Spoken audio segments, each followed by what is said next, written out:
Washington, they have short memories. They're either not familiar with our friends to the north or they don't care. I'm talking, of course, about Canada.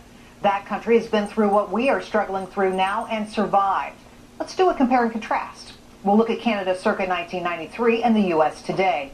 According to Fred Barnes of the Weekly Standard, who's going to join us in just a couple of moments, back then Canada's government spending skyrocketed to more than 50% of the economy, up from under 30% back in 1960.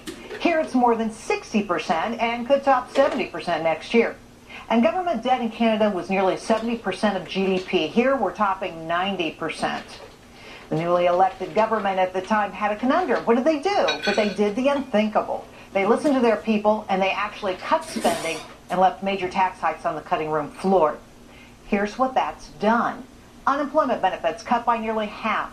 Federal workforce was reduced by 14%. And the nation handed over their railway and air systems to private companies. I know, it's all pretty radical.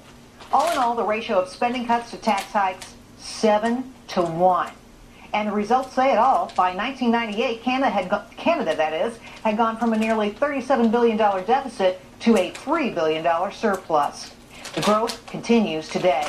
Last year, their economy grew at a rate of more than 3%, and hey, we didn't even get close to that. Unemployment closer to 7% last month. We're still above 9%. The facts seem pretty crystal clear, cut and dry. Spending cuts saved their economy, and it would do the same here. But President Obama and his fellow liberals refuse to face reality. They're having daily meetings on the debt, refuse to address cuts in health care, rail projects, and the ever-popular green jobs, not to mention the politically unpopular entitlement programs.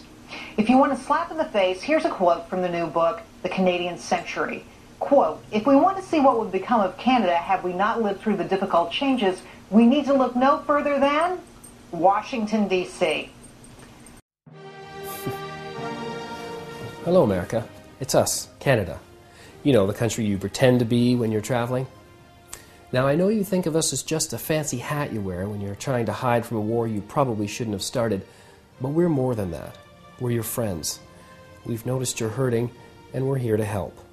That's why we're officially declaring our candidacy for President of the United States of America. We've seen your candidates, and frankly, they scare the shit out of us. So we're volunteering our country to lead your country. I know what you're thinking. You're thinking, fuck you, you hockey-worshipping, vowel-slurring, Bieber-spawning bunch of syrup guzzlers. And you have a point. But ask yourself, who better to lead America than a country already leading America in so many ways? And that's just what our hippies have accomplished. Wait till you see our redneck cred. Our Prime Minister is a Muppet version of George Bush. Our oil sands are so dirty it makes Texas look like a Greenpeace retreat.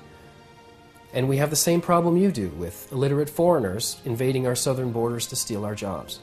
Sure, we have the occasional riot, but at our riots, people get laid. We have been known to club a baby seal now and then, but we could just as easily waterboard them. So instead of slitting your wrist this fall, why not vote for Canada? Canada Party. America, but better.